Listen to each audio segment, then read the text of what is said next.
right, we should be live. Good afternoon, Shoe Sparklers. Your wonderful host, Kimmy, coming to you live from my car. I promise this is not a lack of caring, it's a lack of logistical planning on my behalf. But anyway, so excited to come here with M today. And M, how do you pronounce your last name? Nidifer. Nidifer. How long have we been friends? And I actually don't know how to say your last name. It's Anyway, okay. M. It's okay. Nidifer, thank you so much for joining us. M is a Jackie of all trades, which I like have been referred to as myself, but I like it for you too. Mm. Um, you're here to talk about investing, so you are a seasoned investor. You're a licensed general contractor. You're all things. So I think those two are the most pertinent to our conversation, but I'm sure the list goes on. So my favorite question to ask people is birth to real estate. So for you, it's like birth to investing slash GC. How did we get here? 5 minutes or less. Rich Dad Poor Dad. I read it when I was 11 years old. Manager at a job I was working at. Well, I was volunteering because I was not old enough yet. But he just saw that I was an entrepreneur and handed me Rich Dad Poor Dad, and I read it. And yeah, I think I was born naturally with give me a dollar, I'm going to make it five by the end of the week. So yeah, at 11 years old, and I think I opened up my first CD at the bank at like 14 or 15, and then a financial advisor at my church found out, and so about 18, I got into the stock market, and then when I got back to the Peace Corps, I got involved in the real estate market. So that was like lightning speed. That was lightning speed. So give us a little bit of personnel detail too. Like where were you born? Where'd you go to high school? Did you go to college? Sure. I was born in Elizabethton, Tennessee, so right across the border here. So I basically lived half my life in Western North Carolina, the other half in Tennessee. Um, I was homeschooled and dual enrolled in high school and college. I graduated college early. I went to King University over near Bristol Motor Speedway. It's about the only claim to fame we have over there is NASCAR. So they literally coincided our spring break with the race because like so many people came into town. They were like, so yeah, I went to school there, and then I served in the Peace Corps and lived overseas for 3 years, and then I came back. I wanted to be back in the mountains. I've always loved the Asheville area. I grew up near the Grandfather Mountain area, and so work is very seasonal there. So when I got back from the Peace Corps, it was kind of difficult to maintain like a job that would grow. So yeah, I worked at a children's home in Crossmore, North Carolina. Met my wife there. We migrated toward the Asheville area, and as we built our real estate portfolio for us to go full time, I was a teacher. I taught high school math and middle school math as well. I taught in public, private, charter, special needs. I wanted to kind of try the gambit, and then I realized that there was a ceiling to that and would not meet our family goals, and so we pivoted to full time real estate. I love it. Where'd you live overseas? I spent some time in Morocco, Costa Rica, Central America, and then Nairobi, Kenya. That's And I freaking studied a little bit in Europe too. yeah, cool. Well, we could, I'm sure that's a whole nother day.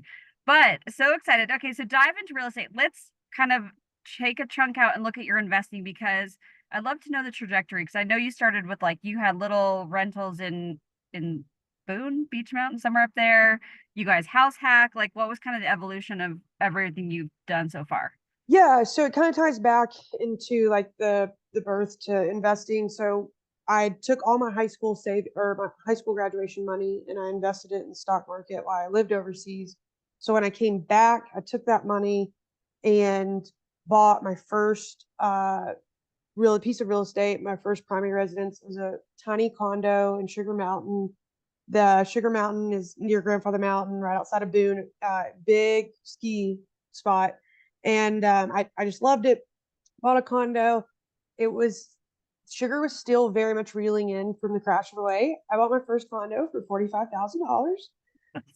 You pay cash or do you have a loan? I had a loan. It was pretty funny. The first time I ever closed, the bank officer goes, "Your mortgage is cheaper than most people's car payment," and I was like, Yes. and so yeah, I started there, and then I realized, oh, I can Airbnb and sleep on people's couches on the weekend and make some money. And then because it's right there at the ski slope. Then that blew up, and So then I started saving some money, and the condo right beside me opened up. So I bought it, and I actually turned it into a long-term rental to kind of get a feel for that. I started realizing, wow, long-term rental is a lot less time intensive than the Sugar Mountain Airbnb, and watching every review and everything. And the pilot light went out on the fireplace. So yeah, it went from that, and then my wife and I moved into a 15-foot camper, 15 feet, 108 square feet total, full time in our friend's front yard. And so we just kind of ran those, and then went from that to, we bought a house in Lake Lure. That's where I'd gotten a job, and Airbnb a room or two there, and sometimes renting out the whole house. So kind of started house hacking via Airbnb. And then I kept saying, I just kept manifesting like the next property I buy is a duplex. The next property I'm going to buy is a duplex. And so I got another job opportunity in the Waynesville area, and we didn't know if we'd stay here. And there happened to be a duplex for sale, and we went and saw it. And it was like, well, if we don't like it here, we can still just keep it. And so I sold one of my condos to pay toward the duplex that we moved into as our primary. And then we turned Lake Lure into a long-term rental as well. And so yeah, sold one, moved to the duplex, lived in the duplex, fixed it up, got married, and we moved in, and a week later we got married because the closing got delayed because the appraiser had like a massive health issue and would not let it go to the queue. So we got held up. I mean, it was this whole deal. Yeah, it's always an ordeal, right? Got held up, and then yeah, and then the HOAs were kind of starting to eat into Sugar Mountain and the condos, and it was getting a little bit further than our radius too. So it was kind of difficult and starting eating in profits of managing. So I sold the other condo. And then from the duplex, we bought our primary. That was kind of like a almost pre-foreclosure. I don't know how the bank financed it. There literally was like water spewing in, like mold from a leaking roof. And I just shut the closet, like praying that they wouldn't see that. And they didn't. So we moved in. They'd repoed the propane tank, so we didn't have any heat. It was February the 14th. Happy Valentine's Day, and so we were freezing. And yeah, so then we started turning. We saw this house, and we knew downstairs could be its own apartment, and that's what made us buy it. So we immediately turned downstairs into an apartment, and then lived here. And then we did rent out our master bedroom from time to time as long term. Then I purchased. Then from there, rates were great, and so I started cash out refining everything, and we pretty much doubled our portfolio in COVID 2019. We bought several trailers, several single family homes, mostly with traditional financing, 20% down.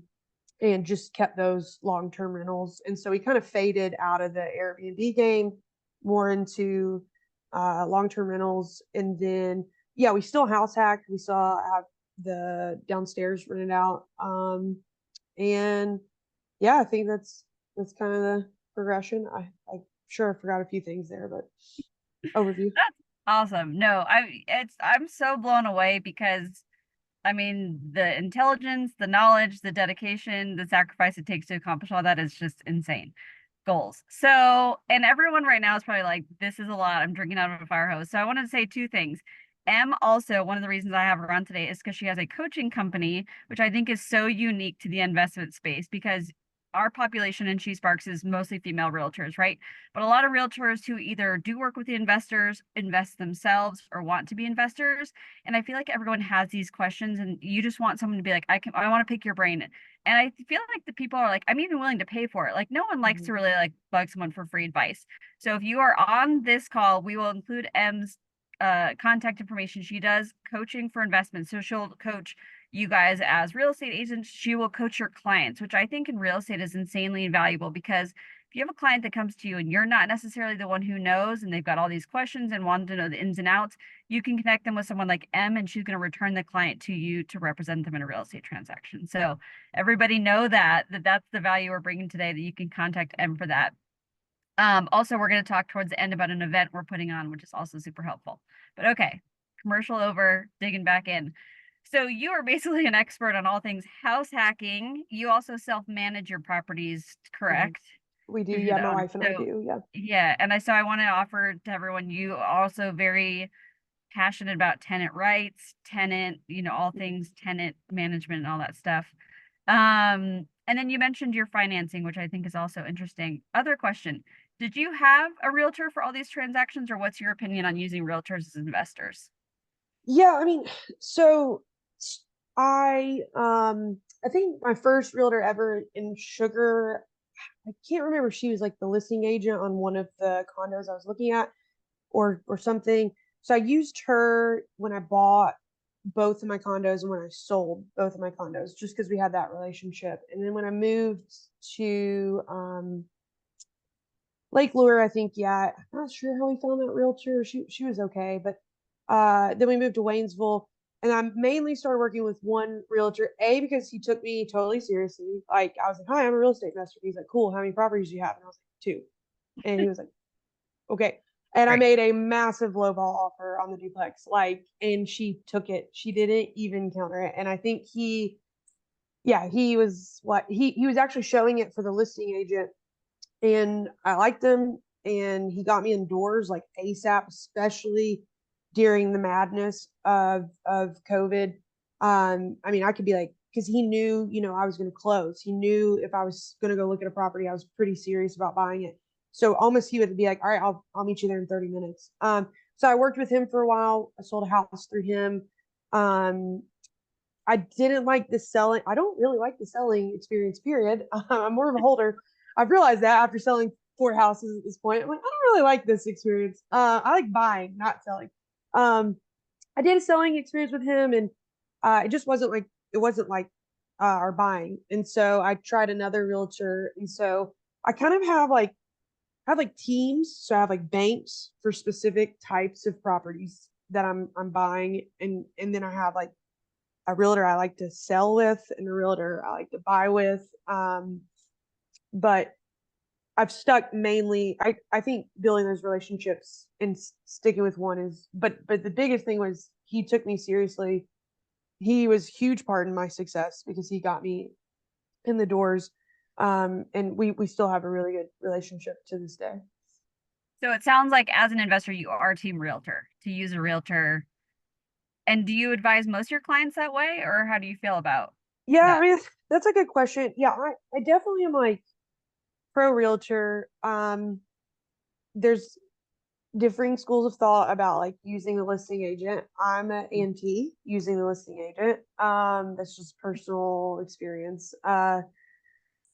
But yeah, I think absolutely starting out, finding a realtor because you can't do everything. You can't find the deals, you can't analyze the numbers, and then coordinate the showings yourself. And especially finding an agent. I can't stress enough the guy who kept getting me in the door. I mean, like he answered his phone. He didn't maybe have the best work life balance because seriously, it'd be like anytime at all. And it's like, we're going to get, and getting me in those doors was so key. I think, yeah, I think starting out sticking with a realtor, I would suggest that. Yeah, I think that, I mean, obviously you're talking to a bunch of realtors here, but I tend to agree. I think they're going to show their value. And one thing about using a listing agent, actually from realtor side, I hear a lot of realtors that don't like being dual agent because, I mean, sure, it's nice they get double commission or, greater commission, but then they have to basically tell both clients, I can no longer like have personal conversations with you. It has to be very matter of fact. They can't advise you one way or another. So I definitely agree on if you are going to use a realtor, have your own buying realtor. So that's smart. So, and then financing, like you mentioned, different types of lending. So people, especially people who have investor clients, what type of lending do you recommend or kind of where, investor 101, what should they be thinking about? Yeah, and I think like I've seen this where there's a little bit of a disconnect between a beginner investor and a real estate agent is, they'll, and I've watched this unfold several times, is they find a deal, say a single family home and a trailer on it. Like, oh sweet, I can buy and live in this as my primary and rent the trailer. And I've seen this happen. They get excited, they go under contract, and then the bank goes, "We can't we can't do that. And they're like, what? And it's like, we can't loan to you on a single family and a trailer through traditional financing. I've yet to meet a bank that'll do that. So then it would fall out of contract. And so I think like one thing beginner investors with real estate agents is like, make sure we have the correct financial tool to accomplish that goal. Like, yeah, buying a single family home that you're going to house hack or turn part of it into an apartment, it's pretty straightforward. You can use, first time home buyers or whatever conventional loans. But the big value I've seen and is added in our portfolio is, I would buy the house with a trailer. And I was only able to do that through a couple ways, either private money or commercial. Debt service coverage ratio is what they call them, DSCRs. And again, like I said, I have about 5 different banks that I work with, and I go to one for this, one for that, depending on the type of the deal. But there can definitely be a disconnect. Someone's like, all right, I got my pre-approval, I can go buy this investment property. And once it gets into underwriting or the bank finds out there's another structure, it kind of throws it out of the normal loop. So I've used, like I said, I've used private money. I've used, first time home buyers. I've used primary residence. I've used, investment, 20% down, conventional. One thing that I like to make clear, especially to people if they have a partner, either married or not, the bank will finance traditional financing. So we're talking like Freddie Mac, Fannie Mae, your conventional 30-year, 15-year mortgages. They allow 5 in your personal name. So you and your spouse can carry 10 traditional loans if you strategize it correctly. So my wife and I purposely would not put each other on mortgages so that our names wouldn't get tied up and we could keep that gate open for traditional financing. So it's right now, as far as I know, it's a limit of 5 traditional mortgages per spouse. So that's just kind of like a little thing I like to throw out there. Does that kind of help answer that question? Yeah, totally. And I think obviously as realtors, they're probably all most familiar with financing, Freddie, Fannie, all that stuff. You mentioned private money. So, okay, back up. We're doing an event on the 12th, which I'll share the event and the link, but we're focusing on 3 things, right? Whether when you bring to investing, you can bring to investing one of 3 things or multiple things, but time, money, or relationship. So we're on money now, so let's focus on that. Well, no, that would be backwards because we're talking about lending. Okay, I'm gonna ask my Well, question. you need money, and lending can be part of it. I mean, That's true. Okay, yeah. so say the only thing you have is money, right? You've got 50 grand, and someone comes to you and they're like, I've saved this little nest egg. I've got an emergency fund. I've got all the other things. What can I do? Oh, Where do we start? yeah, this is good. Well, there's a You're couple like in things. Western North Carolina, you get nothing. I'm like, never mind. Those are gonna get 20%, but that's okay. Um, okay, so I've used and seen private money in a couple different capacities, right? Let's hone in on private money first Yeah. with this example of like 50,000. So say you find an investment property, you'll qualify for the mortgage and it'll qualify for traditional lending, but you don't have 20% down, right?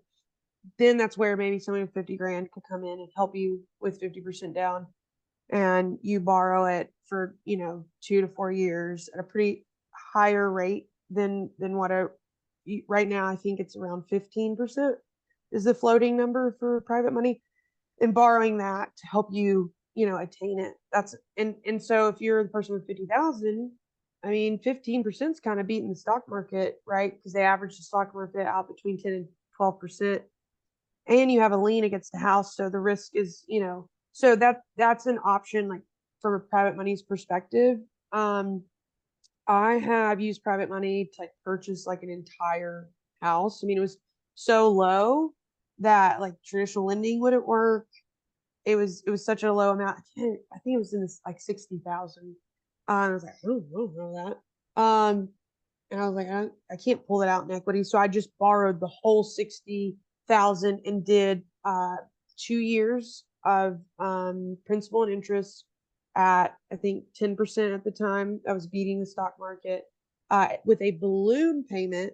So I had time to fix it up and then refinance it traditionally. I was able to cash out refinance and then pay him back in 2 years.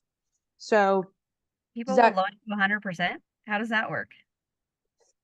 yeah, I mean, uh, Depends on whose money it is. So yeah, that's I my mean, thing. So like where do you find private money? Because a lot of the private money that I've heard around is like, oh, they still want 20%, they want skin in the game, etc. Like where did you find this guy who gave you 60 grand for the whole thing? yeah, he was just a family friend and had seen Okay. me like building my portfolio and I really wanted this deal. Like I could just like I just understood it and knew it and I was like, this is gonna work. And so I actually was trying to buy a duplex at the time and I needed more money toward 20%. And so I called him and I was like, I need this, he's like, let me think about it. So he called me back. He actually offered me double what I was needing at the time to borrow with and again, it was like basically he would loan me the money. We'd draft up paperwork, 2 years balloon payment, and he would be on the deed as a default precaution. Anyways, the duplex kind of fell through, but I found this house. And so I was like, I think the house was like all in 60,000. That included like purchase and rehab. I'm pretty sure. 60 to 80. And so he loaned me the House. entire amount. Yeah, he loaned me the entire amount on a 2 year balloon. So I was a cash buyer, right? Like they, I was like, I can buy this cash, not my cash, but somebody else's. So, so yeah, I mean, he just loaned the whole thing, and he and I were on the deed. And then as soon as I paid it off, I actually ended up selling it. I timed it and sold it at the time the balloon payment was done, so that when we sold it, the deed, was just going over to someone else anyways. It wasn't like the deed would then go back to me and then sell. So Mm. a lot of people out, a lot more people, a lot of people have more money than you think and cash available, and they kind of want to diversify. But this guy, he had retired early. He saw that that was a goal of mine.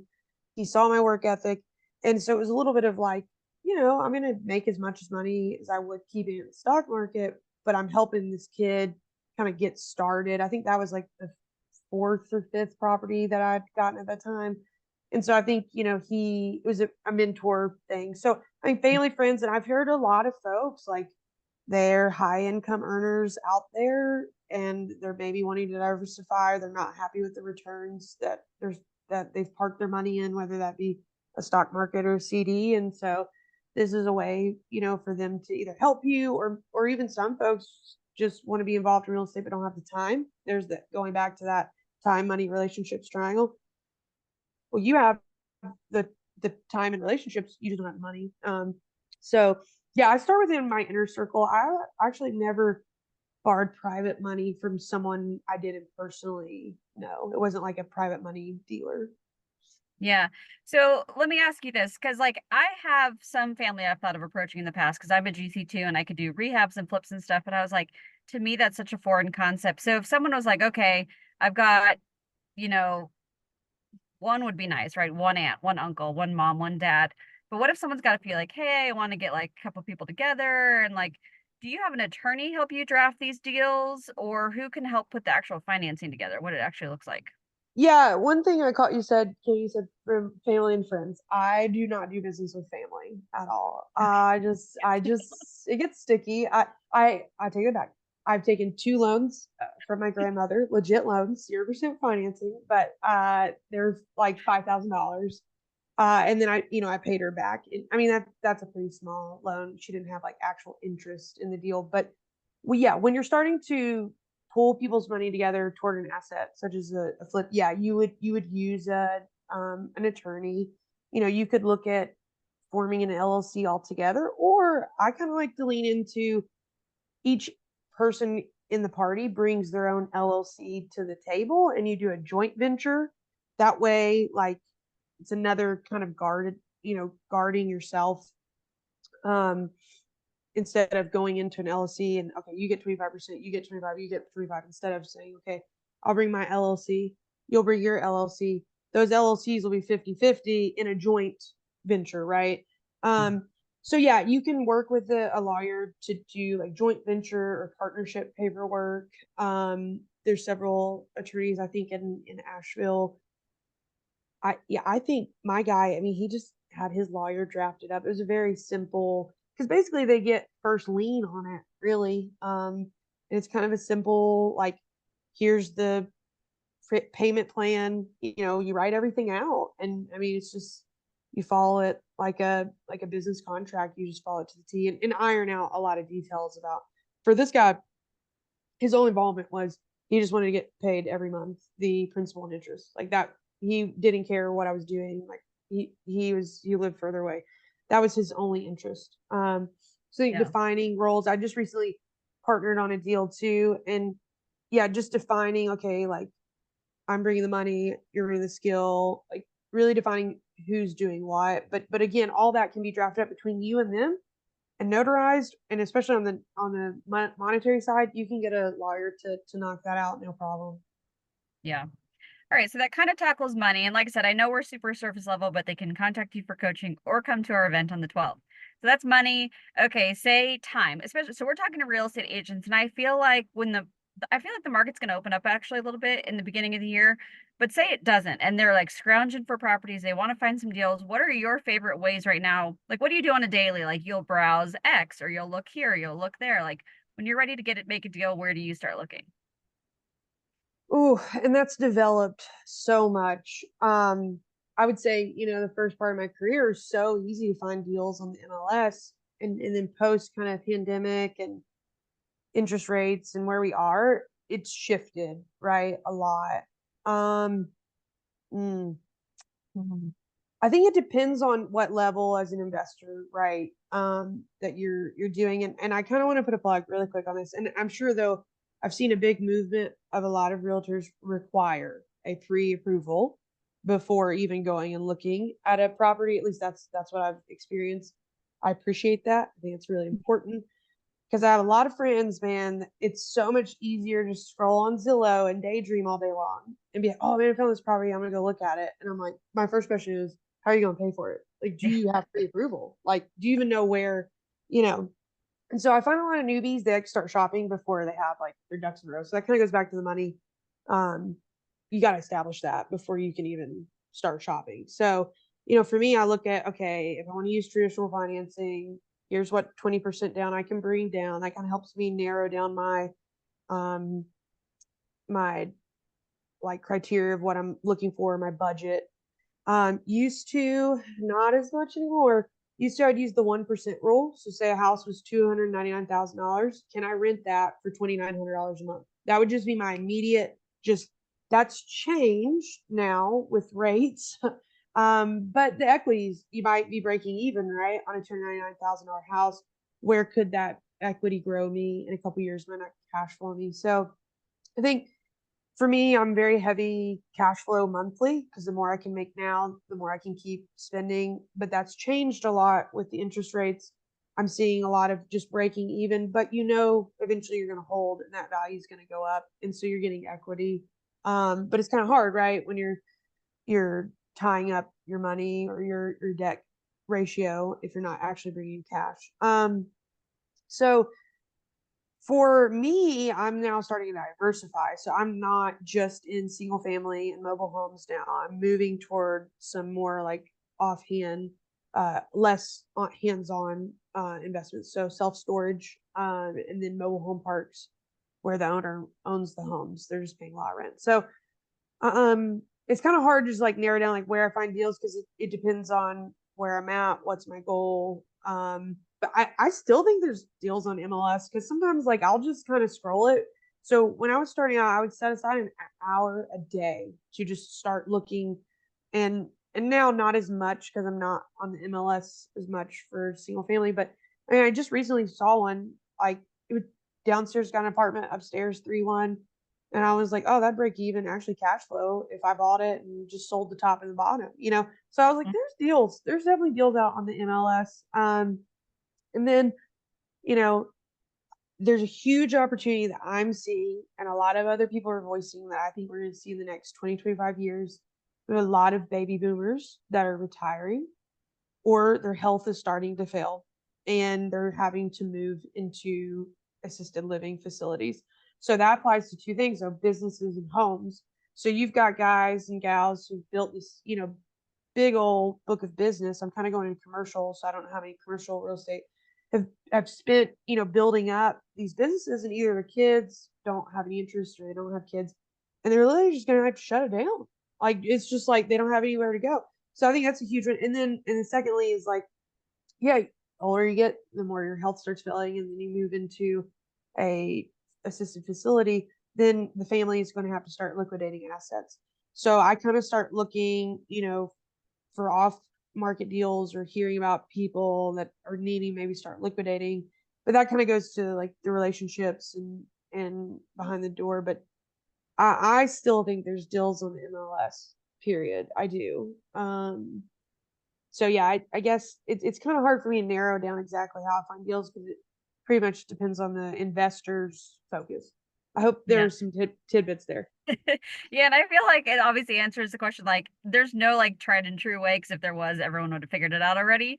But you've got to know your investor, like you said, get them pre-qualified, know what they can actually bring to the table, and that definitely narrows it. Because if it's cash, I mean, now you got everything on the table. But if it's not, then it's going to narrow down what you can have. I actually know I have an investor here in Asheville that had a real estate agent once again found someone who took him seriously, and he said basically in a certain search criteria, if it's been on the market X amount of days, if it's an X amount of price bracket, he said you have my permission to make 50% offers on the list price, and he gets like 20% of them accepted, no questions asked. So it's like, and you too, you mentioned you lowballed something, and I know as realtors were like, oh, you can't lowball, like don't do that, that's insulting, da da da. Like you said, be open, take them seriously, and yeah, I mean, try and guide them to their goals. And let me add to that because you just made me think of something. I love watching properties that are like way overpriced, the numbers don't work. I love watching them, and then like they'll drop for a little bit and then they'll go under contract, then they'll fall out of contract, then they'll go under contract, and then they'll fall. My best home run so far is this property went under contract 3 times. I offered every month for 9 months and I got it on month 9 because she just got so sure. Her number was so ridiculous. I think this hype of, okay, we're under contract, because a lot of times sellers are like, sweet, like I'm under contract, I'm gonna sell this. And then it was like a letdown, and then it was up, and then it was down. And I think finally, so I kind of like what I call like the slow drip, like watch them. And obviously, if it's been on the market for like 200 days, there's probably a reason why. And that's like my first question is why. But it could be financing issues, as simple. And that literally was the financing issue, was a single family home with a trailer. And it was every time. So I would come in excited, and the bank was like, we can't loan on that. And no one could find a lender to loan on that. But there is money out there. So Mm. yeah, I do like to watch for stuff that's been on the market for a bit. Yeah. All right, let's try and hit the third piece quickly because I don't like to belabor these too long. Relationships. So let's talk from the view of a realtor. Like, so someone representing investors, or I guess investing yourself. Like, what relationships would you be recommending they make to find deals, to just immerse themselves in the community? Like, you've got your license day one, like, I'm going to go out and do the thing. Where do you suggest they go? Where do you Uh, find folks like yourself? yeah, yeah. Um, oh, that's a really good question. I think like key number one, not to go back to money, but just like educate yourself, because I've been with some people, consulting, I've walked properties with folks. And the first question I ask is, where's the heat source? And like literally I've had the realtor and the buyer be like, what? I'm like, if there's no heat source, there's no way this could even be traditional finance. So I think like learning like what specific products can be used, like if it has a heat source, okay, then we can look at traditional finance. If it doesn't, looking at those and getting to know lenders in the area that do the more creative financing, right? Mm. And building relationships with those banks, because banks right now definitely are needing more people. So the more you're building relationships and sending them in, like the more you're gonna, build a relationship. So I build a relationship with lenders, period. All sorts of lenders, traditional banks, community banks, credit unions, not, non-traditional. And then, you know, build relationships with what I call subcontractors. Mm. Because we are so dire of trades folks in this area to get stuff done. Everyone's so backed up. And so building a relationship for someone, because a buyer could be like, oh my gosh, like all this electrical, like I don't know what to do. And it's like, oh, I know an electrician, he's professional, he could probably get you in the next couple of months. And the more you feed those subcontractors, you're gonna watch, they're gonna start prioritizing you and your clients because you are sitting in, because like, would I want a one-time customer to install a light fixture, or do I want an investor or realtor or whoever that's going to keep sending me, you know, 10 jobs a year? It's like, well, yeah, I'm going to put more energy toward that. So building relationships with subs and continually sending them work is a big one for sure. Yeah, that's so like to have all these people in place. Like, obviously, I'm a vendor too, and I'm a home inspector, and I also have a GC business and YouTube that basically crafted this service because there's not enough, people who are accessible to people in real estate, renovating, etc. So find those people, seek them out. But lenders, you made a great point. So perfect segue to our event on the 12th. So, for example, on the 12th, we have a beginner and advanced track. But the beginner, we've tasked the lender with, hey, in 1 hour or less, give us like every lending product you know of. It's going to be just a few minutes per product. But if you have that in your mind and you'd be like, oh, Cody talked about a renovation loan, or Cody talked about a construction loan, to have those people off your head that you can refer to. And same, like I'm in the real estate industry in Asheville and I know tons of lenders, but exactly, I've gotten to know them well enough that I can be like, oh, that's Jason. Oh, that's Cody. Oh, that's this person.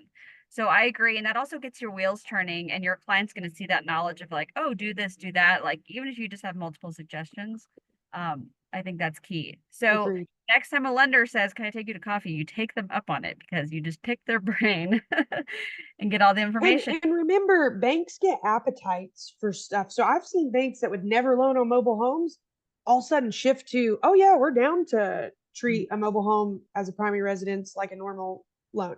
And I've actually built a relationship now. Like one of my lenders, like when I come into the bank, like she'll come out and she'll tell me, oh, we just started lending on this, or and I'm like, oh, you've never done that before. So just because a bank didn't do it last year doesn't mean that they haven't maybe built up an appetite or shifted. Because I've seen banks, especially with the mobile homes for primary residences, you could almost nearly never find someone except through the dealer. And now I've started seeing some community banks and some credit unions that are like, oh yeah, we'll totally treat that like a normal conventional loan. I'm like, that's news to me. So definitely, or some banks that didn't do rehab loans for primary residents, you're starting to see more traditional banks starting to do that. So yeah, there's things always shifting. So make sure, yeah, keep in touch or keep questions for lenders. And then like when you see them, hey, are you guys doing mobile homes yet? Are you doing rehabs? Yeah. And it's surprising what changes. Or I was saying too, like I bet like signing up for their email drips. I know we all think emails are annoying, but like there's probably a lot of gold in there if you watch them. Because a lot of banks now too, with the high interest rates, they're coming down a little bit, but they're still pretty high.